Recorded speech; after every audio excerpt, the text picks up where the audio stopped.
Okay, start from the base, remember? File save. Don't start right away with that one. You want to keep it intact so you don't mess with it. You call it whatever it is. I'm going to do a loft project. Remember, in the assignment, I'm saying let's start with 3. I'm saying a box abstraction, loft project, and then I talked about the sweep. I'll talk about the sweep at the end after the video is recorded. So lofts happen. It's a surface created from parallel set of curves. If those curves are in parallel planes, then you can select them and create a surface that sweeps along them, or it kind of a lofts along them. So you can do them in several ways. I'm going to just go to Control Tab and go, for example, to the right view and create a curve. All right, I'm going to do something completely different. 2 curves. Do some kind of a weird thing there. I'm going to go back to perspective. I'm going to press Alt with a gizmo arrow, and you can copy like that, or you can say copy. And notice that this is free copying. I can press Shift to constrain the orthogonal setting, and I'm going to just say 4 of them. Okay. I'm going to join those so you have close curves. I can select one of them and start changing control points to have something a bit fun or different, I guess.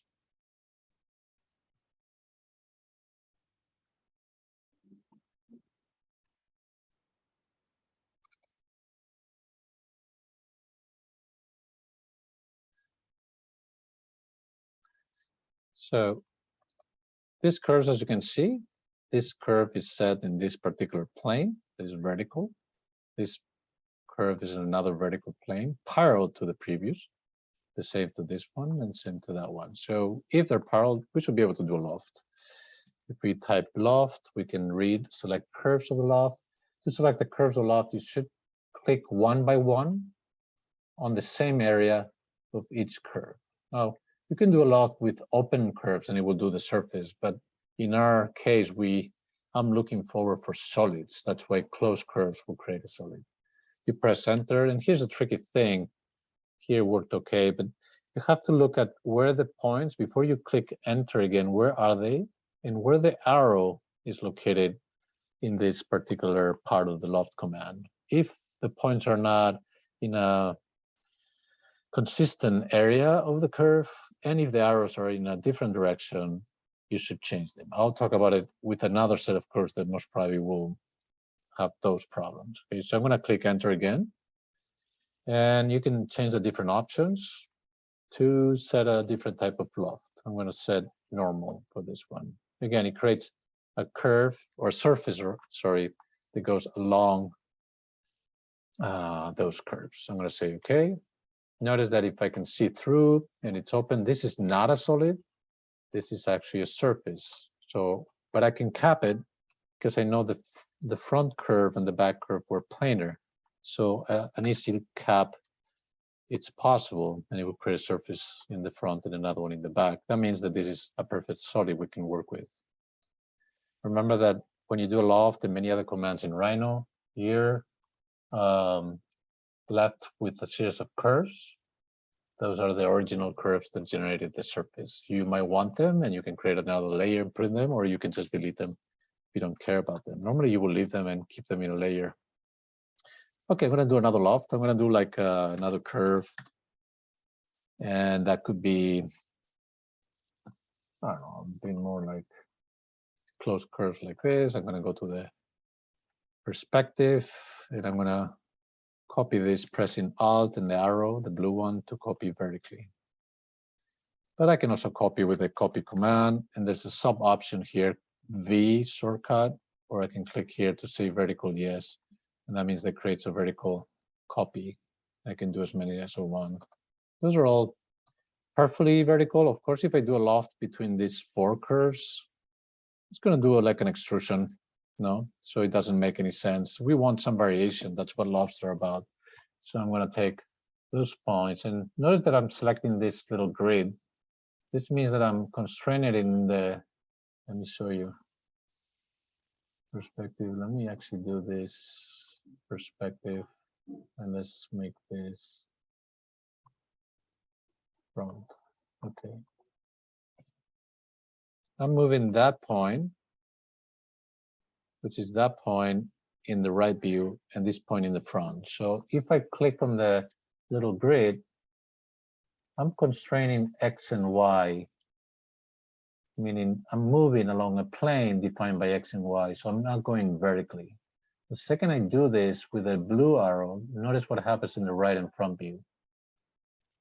That moves that point vertically, and that means that that curve is not anymore a planar curve. You don't want that. I mean, it will do a loft, but it won't be as professional as the other one. So I'm going to go back, and I'm going to change some other points from other from the other curves. I can scale this.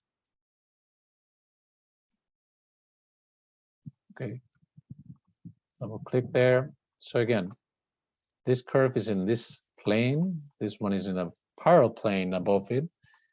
The same that one and that one. So I should be able to do loft with no problem. Oops, let me select precisely in an area, one by one, in order. And they actually will look good as well. I wanted to do an example where it doesn't really look that amazing. Let me try something a bit more funky. Notice what happened. I just moved it accidentally vertically, so you just go back. And there you go. Let's save this.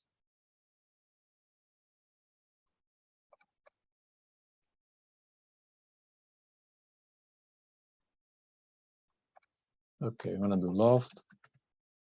1, 1, 1, 1 vertically. Enter. Okay, here's problem. Before I click enter in the second time, I take a look at the points. They should be located in the same area of the curve. This one is on this area. This is similar, and this is similar. And this, I can move it over here. I can click on the point and drag it to the area I want.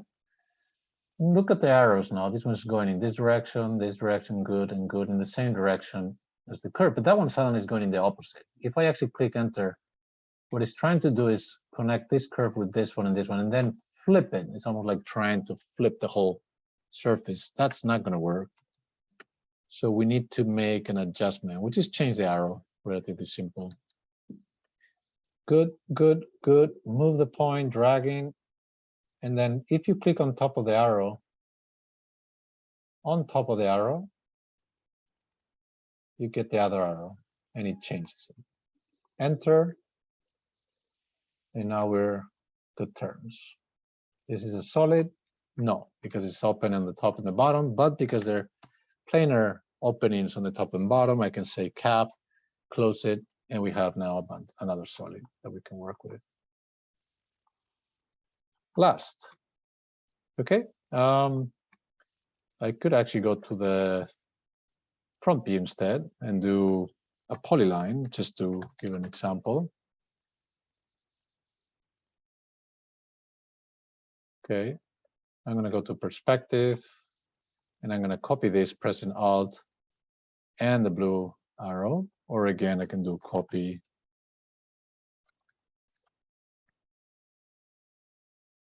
I'm going to move these ones a bit, doesn't matter, as long as they're in a planar parallel relationship, that's fine. And then I can move those points. Again, you want to keep them in the plane, so you don't want to do this.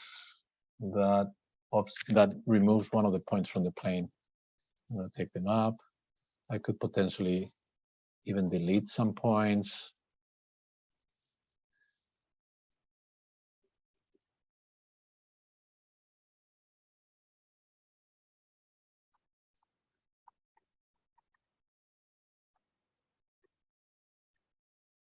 Okay, you know you're in a plane because you can go to the top view and see that all of them are actually in the same plane. So you only see a line. There is actually that entire shape, but if you look at it from the top, it's only one line because they're in a plane. No?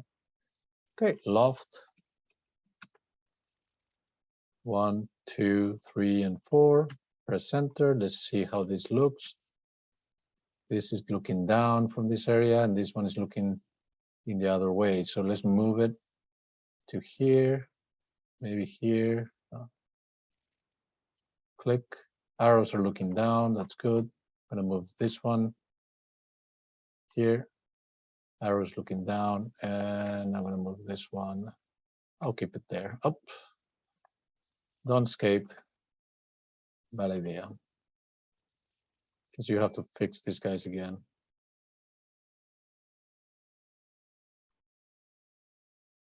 Okay, all the arrows are looking down, so it's fine. There you go. So you have this little monstrous thing. You can do normals, but you can do straight sections. So you have this kind of a more articulated element, or you can do tight. Either way, whatever you want. Say okay. I can select it and cap it because I know the surfaces again in the front and back are planar. I'm going to delete the curves. Okay, so with this, I'm going to do very fast, some fast model. I'm going to move it here. I'm going to scale it down. Put it here. Go to the front view, right view. Sorry, I'm going to take it up there. Okay, I'm going to take this guy and I'm going to move it here. I'm going to shrink it down.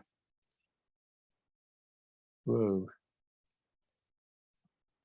I'm going to go to the side view and make it stretch it like this. I'm not going to use this one. You could, but I'm just not going to use it. I'm not in the mood.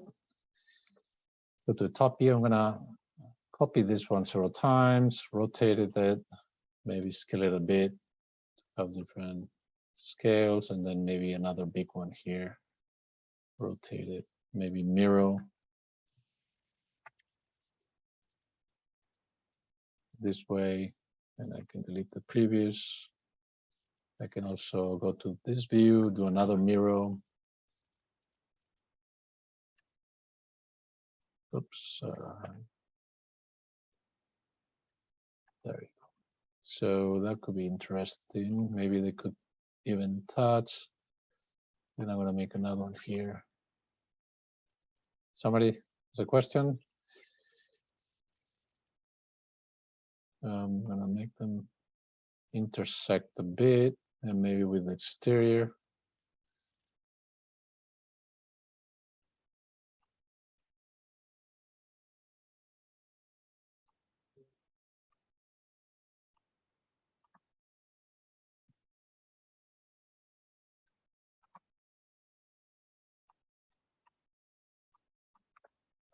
Okay.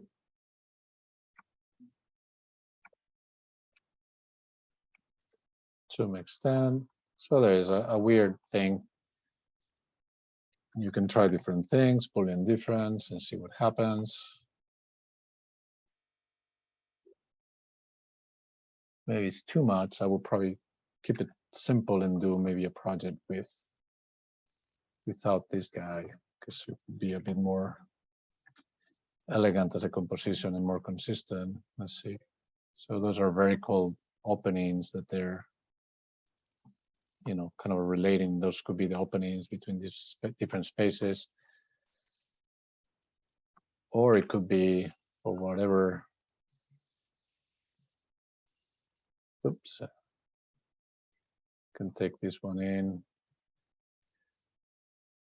Put it here. Copying without.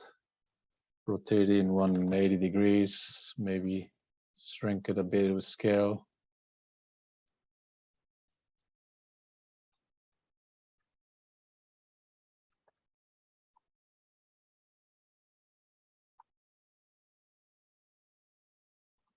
$180 or 90 maybe. Those are too similar. So okay, so you have this weird, they will connect. So I'm gonna do a Boolean difference, for example. Okay, and it creates those, maybe they're actually two floors that they're more like a, you know, dunes in the desert type of thing. Okay, why not? I'm gonna use this one. I love it. Delete this. Keep it simple. There's several solids, but that's fine as long as it's one project. Everything is clean. There's no there's no other things but those solids. There are no curves. This little piece is also selectable. I'll keep it there. So just make sure it's clean. And we go through the process. Illustrator, InDesign, step by step. Number one, perspective. Well, choose the good perspective, as I mentioned during class, one that actually has an appeal to you. Okay, I'm going to go, for example, to the back. I'm going to change a little bit the camera view. Under set camera, you can use this option and transform a bit, like, give it a stronger effect of a lens view. I'm going to select that one. Now, at this point, we need to save the view. Remember, this is under this little view. By the way, these are actually old, so I'm going to delete that. Delete that. You won't have anything here. You can also get there by set view, name views, and it will open that window.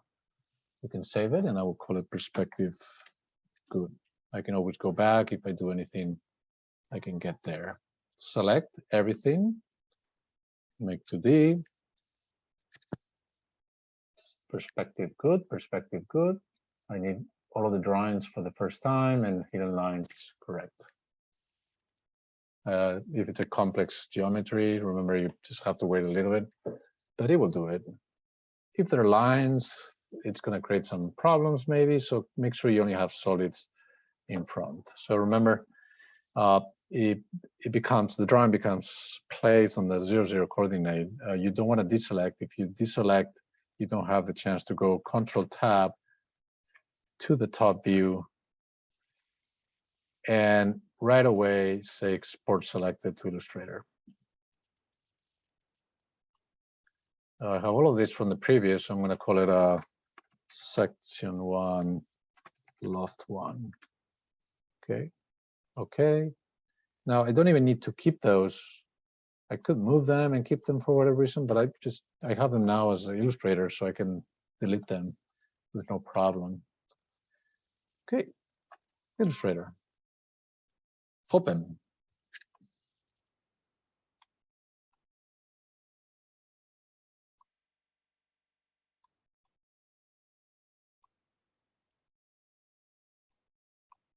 There it is.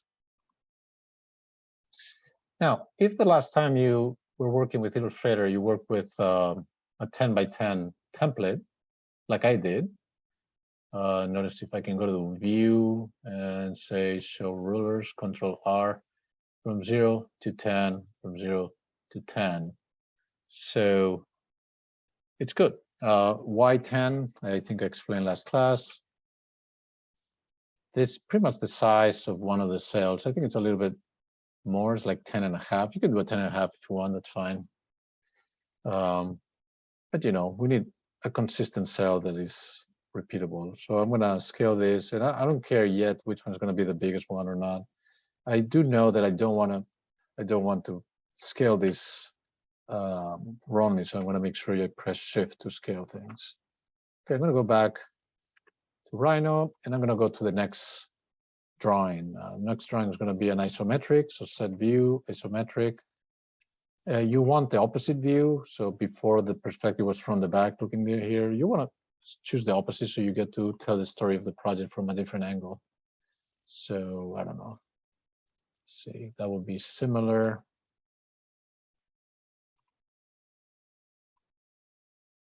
This is exactly the same. This looks about right. Select everything there. Make 2D. I only need one view now. It's the parallel view, that's the same one, hidden, blah, blah, blah, same stuff. Again, once it comes out, I don't have to deselect. Deselect is clicking somewhere else, that's deselect. So I'm going to Control-Tab, go to the top view, and export selected as Illustrator. Illustrator, loft 2. Okay, and I'm going to delete this set of line curves. Okay, remember we want the model, that's for sure. And I'm going to actually open.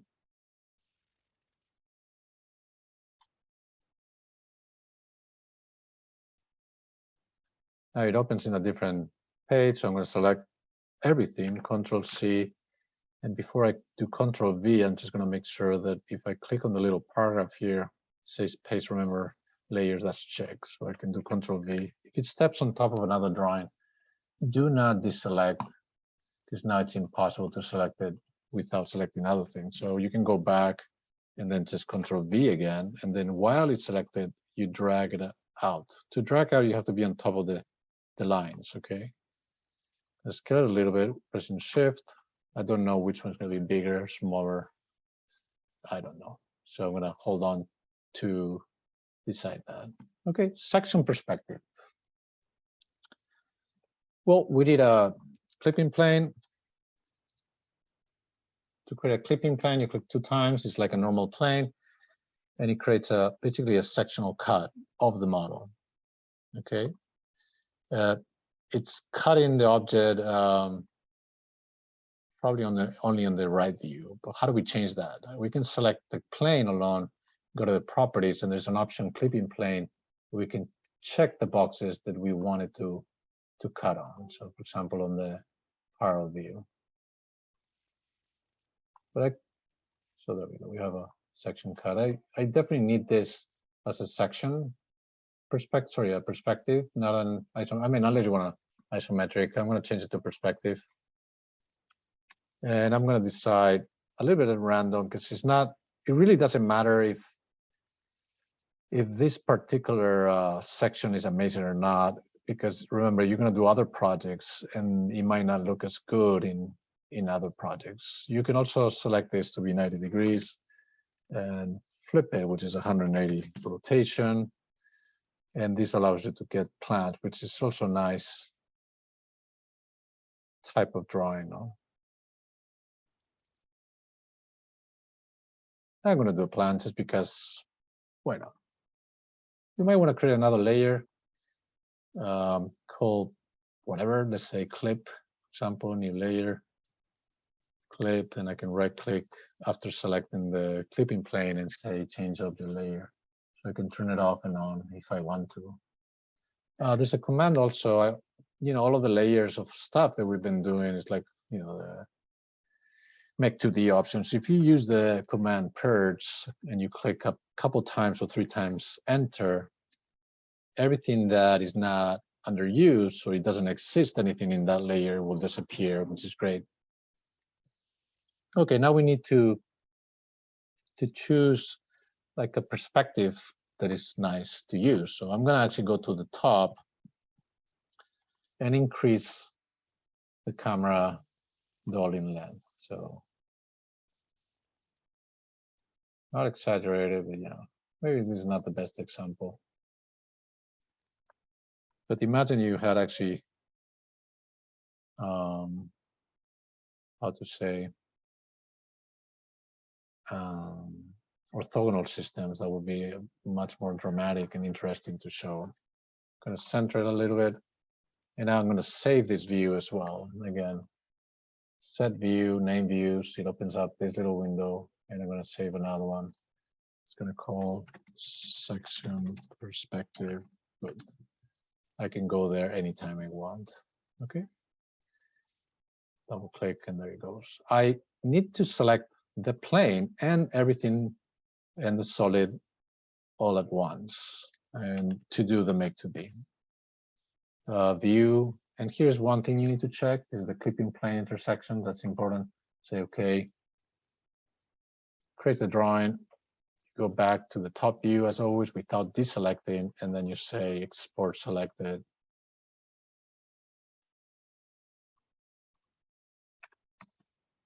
Give it another name, and I'm just going to delete this. Okay.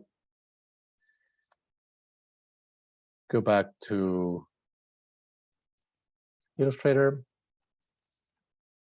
I'm going to open that file.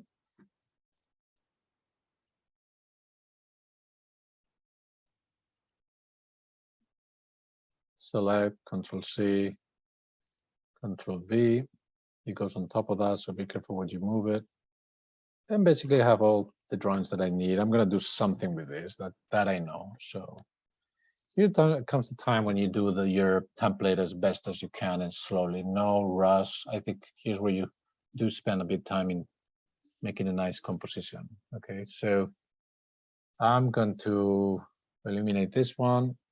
I'm going to keep those two because they're nicely aligned already. I can probably keep them a little smaller.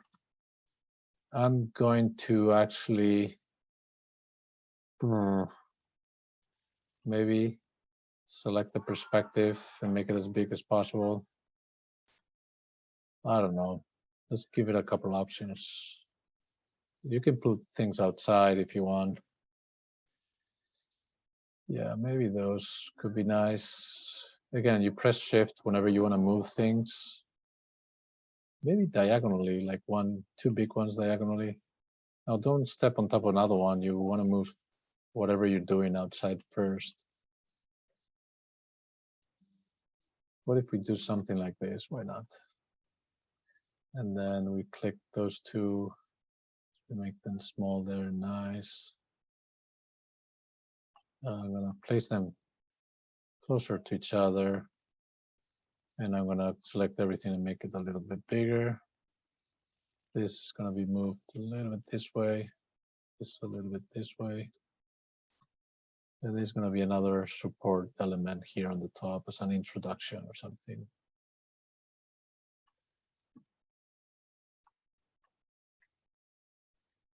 Could be smaller as a cute thing, and this one becomes even more important. And these two become smaller slightly. And I move this one to the right. I could spend more time on this for sure, but I'm not. You should, okay? Has a little bit of balance. The most important, this is secondary important, like a plan perspective thing. Maybe a little bit smaller so it doesn't hit the perspective or it doesn't, disturb our perspective friend up there. There we go. So you again notice that I haven't actually touched anything about line quality because it's best to make sure everything's on, in good shape, scale wise, and then change those things. Now is the time for dragging guidelines to make sure things are in good shape. Now guidelines, it's good that we create a new layer and we call it guidelines. And we drag the guidelines elements to that layer. I select it and box goes up. I turn off and on to make sure. And then I can just select that layer and start dragging things around. From the top down, pressing shift, it allows you to create guidelines. From the left ruler to the left, to the right, you can create vertical ones.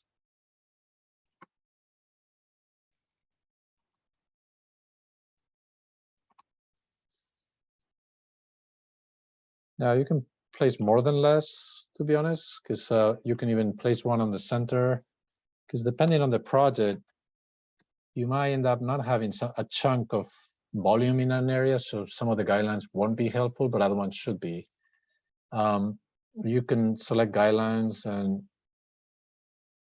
use your arrows to move it slightly to the right or left. If you can also, for a second, lock the guidelines, select the objects and move them where you want them so they're perfectly aligned,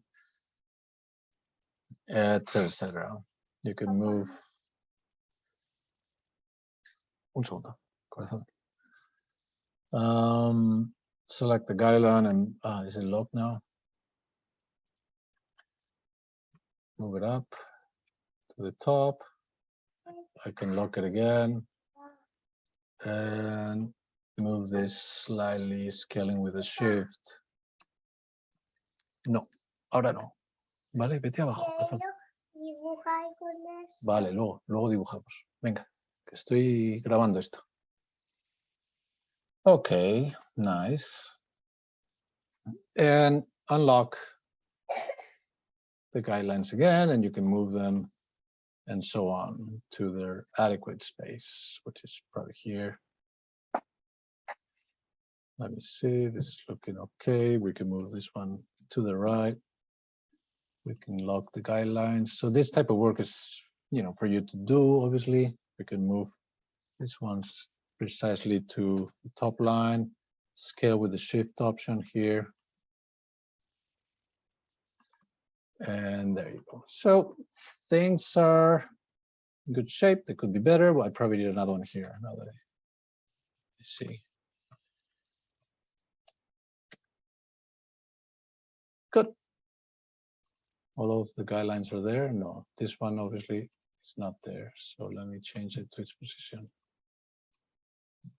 Okay, so I'm happy. I could be happier if I spend more time on it, but I don't have the time. But it doesn't look bad. I could swap these guys or not. I'm not sure. We'll see. Oh, another guideline maybe.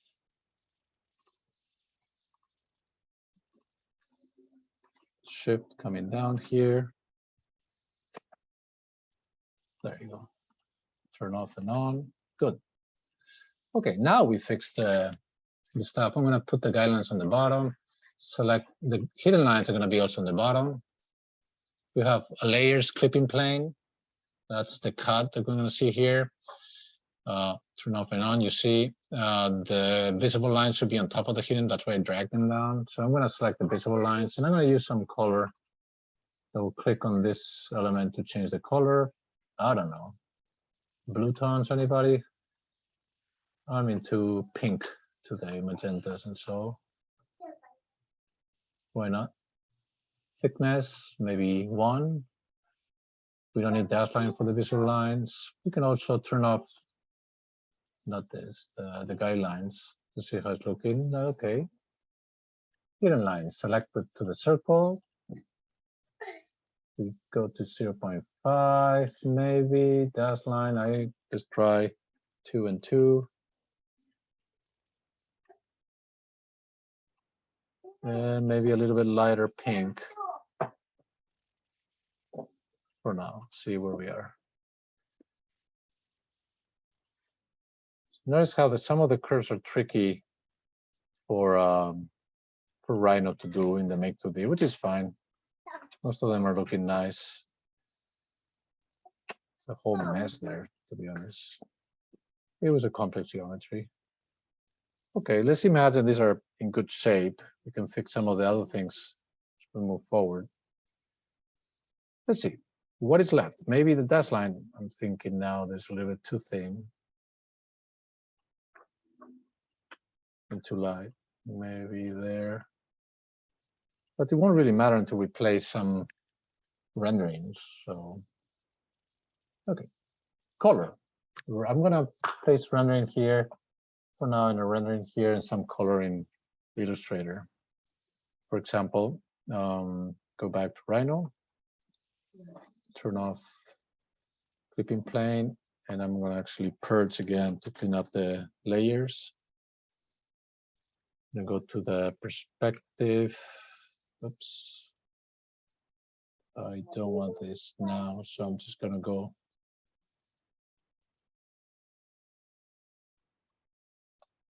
Select the clipping plane. I'm just gonna uncheck that. It doesn't bother. Notice how I created I placed some lenses to the camera, so it's now like a mess. And that means that it's still on the particular view setting. So you might want to go to set view perspective to keep it as it was before. But it doesn't really matter because we're going to go to a particular view. Clipping plane off, and I'm going to go to the views. I'm going to go to the camera view, double click, and I'm going to do a rendering of this. So the settings for the rendering are right click on the blue sphere, pops up this window. They might be slightly different in your computer because you're with Rhino 7, I'm with Rhino 6. And you're going to go like around 1600, 150 dpi density of pixels. You're going to go to good quality. You're going to make sure you click on transparent background here. Yes. And then you're going to click on no ground plate. So you uncheck that. Okay. So that pretty much sets it. You can click another thing I'm thinking is the sun here. And the sun settings.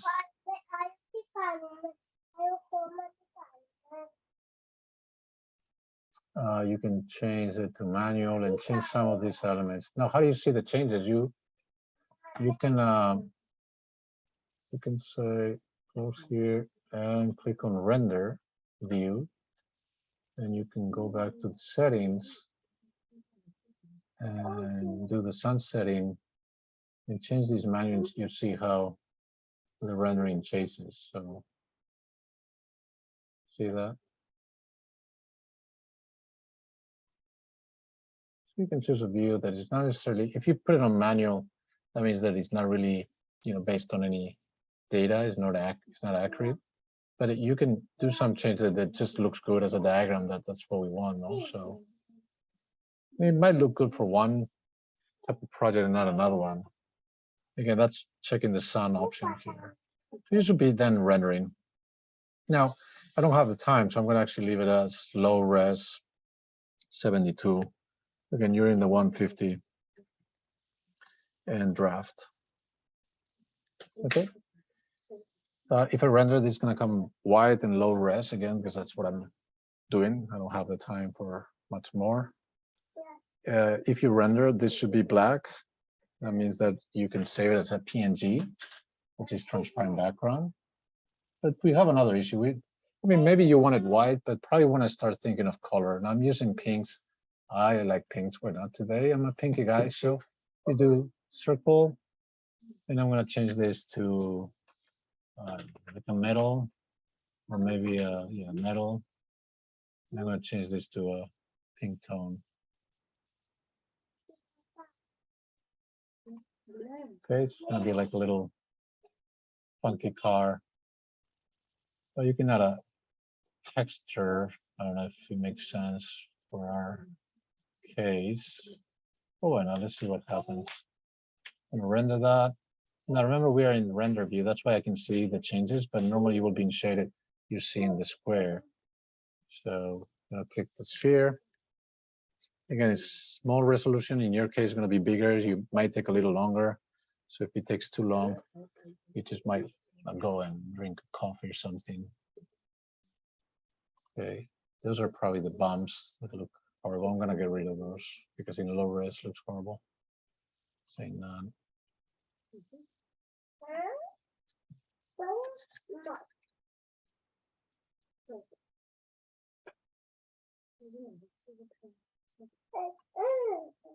Okay, here it tells you the remaining time, so you can say save. Important that you select PNG every single time, and I'm going to call this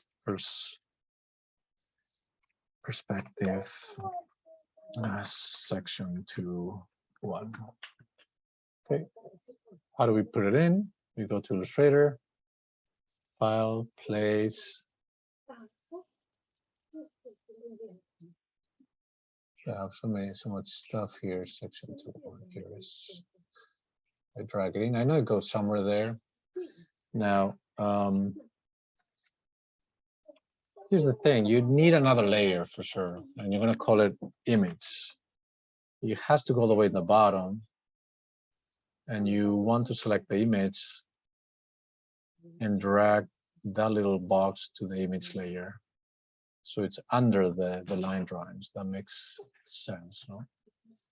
Then here's a little tricky. You have to move it, and you have to scale it until it matches properly. Now, if you scale it like this, problem, so you can shift to scale, and you can use your arrows to put it in place.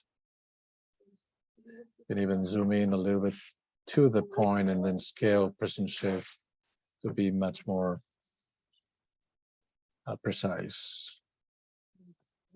Okay, one of the classic things that I see is that the image tends to be outside, so that doesn't go that well that way. So make sure that you try a bit more, not like me, until you find a proper spot there.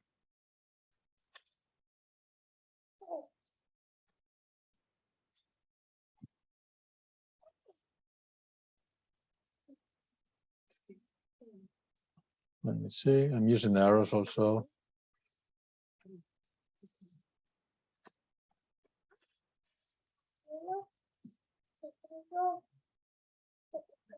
Okay, I'm happy.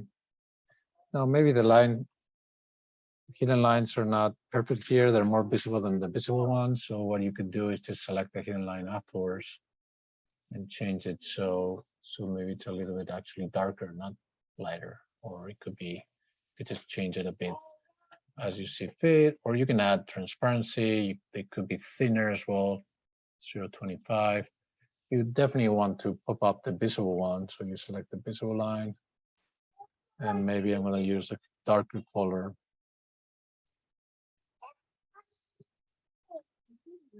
Okay, the image maybe is very strong. You can select it and click here on transparency. If you don't see it, it's under window transparency. And then here you can just add maybe a little bit of transparency. So that could give you a kind of a diagrammatic type of rendering plus line drawing.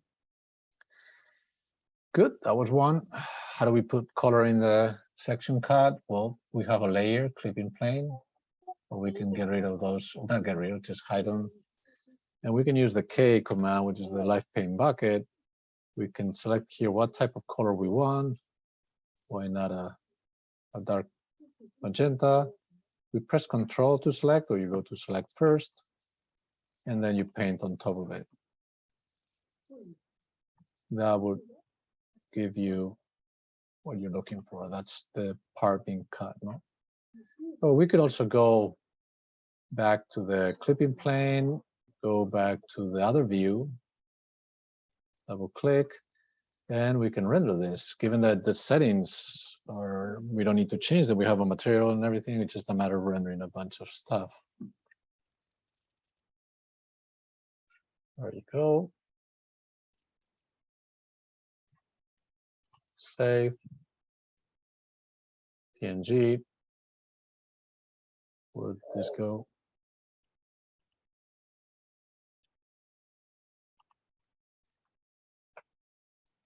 Here's section 2, 1, 2. Go back to Illustrator. We need to place. Here it is. Drag it in. Make sure that's actually in the layer you want it to be.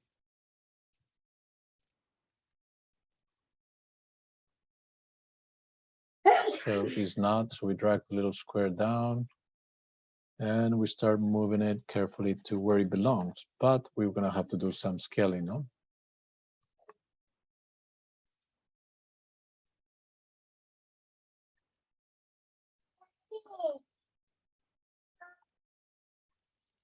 Let's see. Okay.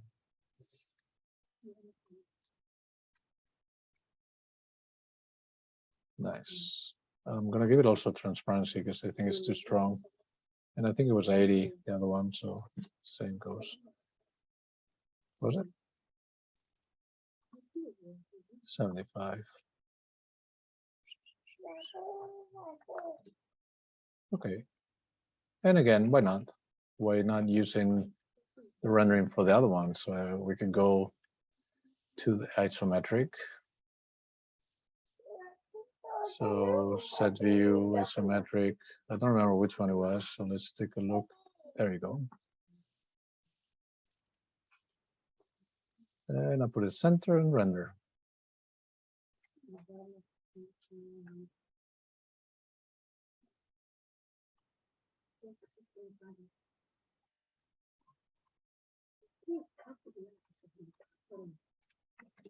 Three. Go back. Place.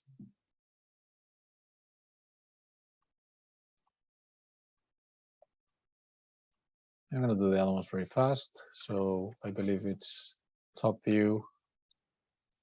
So put in the center, render as well.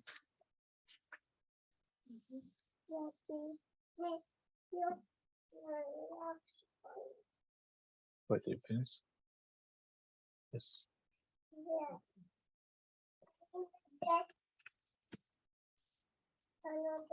And then this big one, which is this one.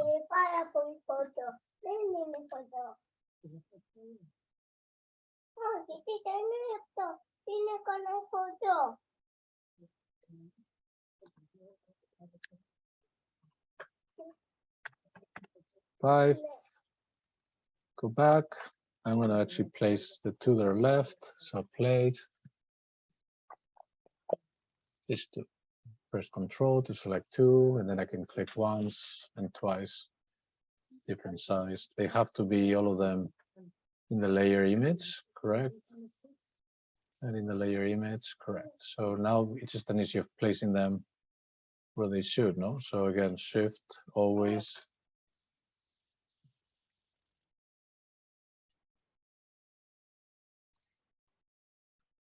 Shift.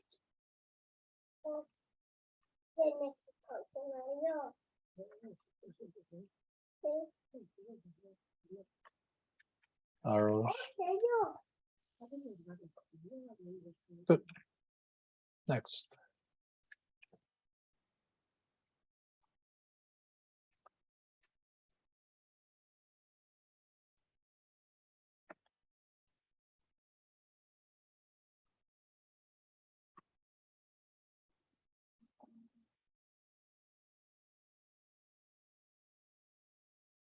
Correct.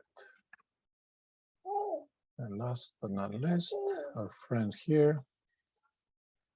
You get the drill. You know what's going on now. Arrow down. Perfect. So to give more importance, I'm going to select this.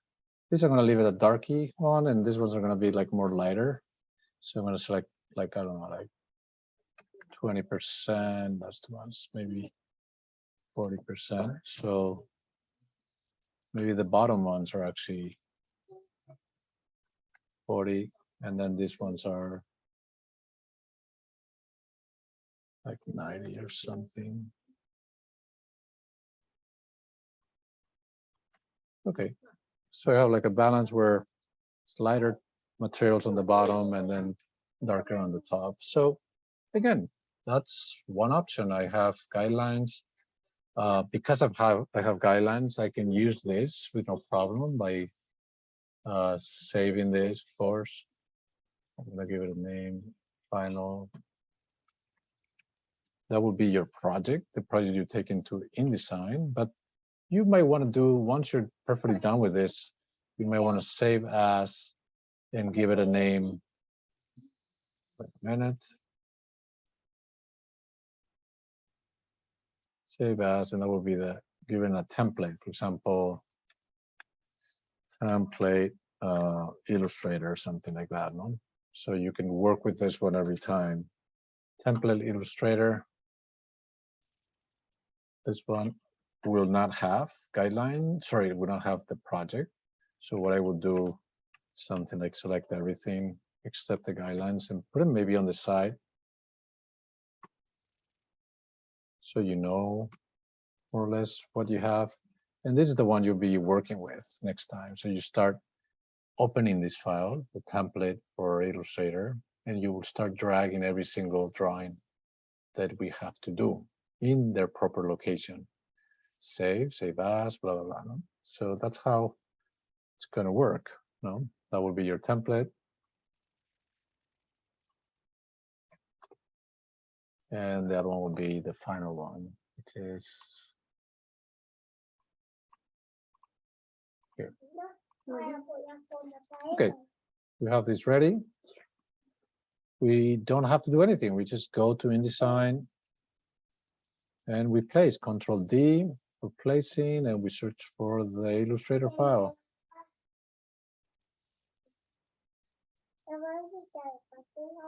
Click. Now, again, I mentioned this in class the other day. You don't drag because that's not giving you the proper scale. When you place, you click once, and that's the perfect scale you need. So you don't have to think about that. Good. You can right click, say high performance quality to see that it's looking sharp and nice. Again, the rendering is low res. In your case, will be better. But you don't have to have it like that. You can have it as use view settings, and that's it. On the first project, you need to place what they are. So you need to place a text. And it will be something like elevation. Okay, maybe no capital or yes, whatever. That should be in a different layer. I think there's a layer on text here already. And if I go inside, I can put this on the right, make sure it snaps there. To select things, you can always, make sure that layer's on the image. You can always just lock that one and move the text with no problem. Now, only the first one has these labels, okay? So you don't need any of the rest.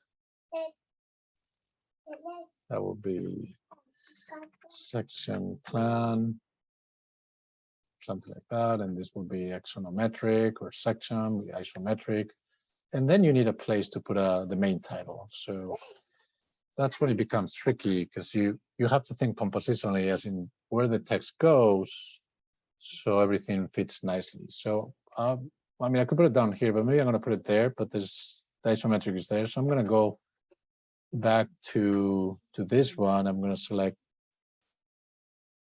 this drawing. Now notice I'm selecting the other image. I'm pressing Shift to deselect, and then I'm going to just take it down. I can do it pressing Shift to do ortho. And I can put it here. Okay, that means that I have to rearrange a bit the guidelines. So maybe I need another one here.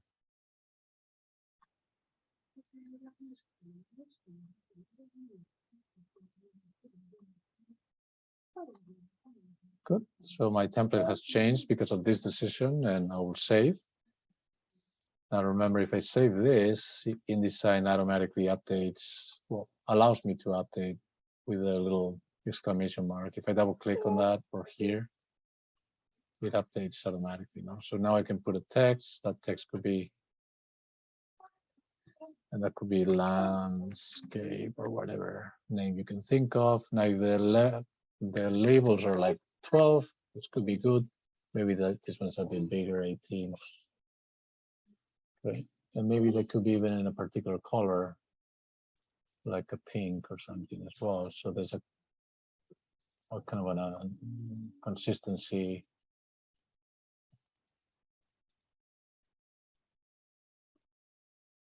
Okay, so that would be a project.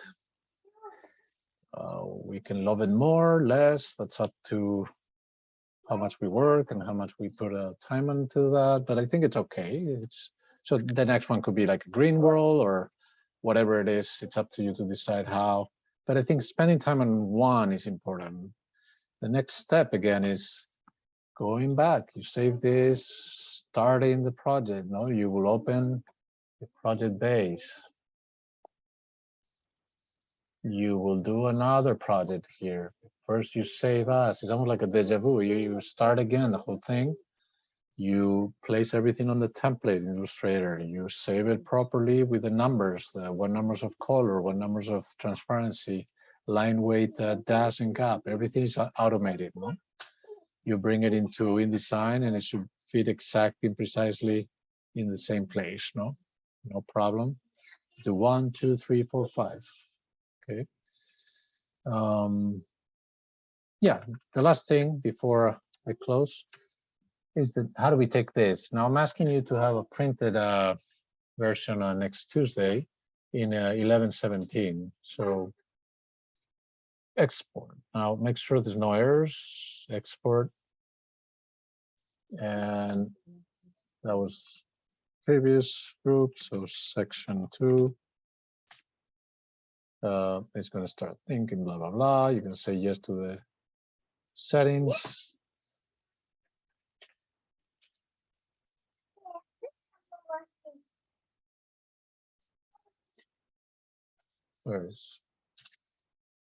Now, in my computer, I can click enter and it will open the PDF automatically. If it doesn't, and it opens up in a web page, you want to right click and say open with Adobe. Okay.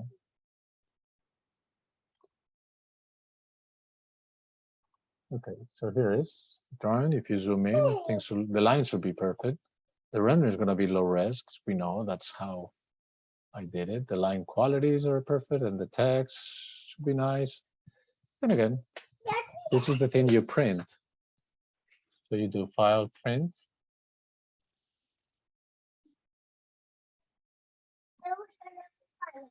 Here's the thing. Before printing, you might want to take a look at this number. When you hover on top with the mouse, says 3422. That means that the size of this paper is 3222. That's how it was set in InDesign, so you're good. If it doesn't say so, you might want to export again properly. File, print. And then here it is, the world of printing. Now you have to go to a place where the printer is, call it Seed Lab or whatever it is. Choose the printer you want to use, or the plotter in this case. I don't know. You can, and the two things, I don't know where this is A and D.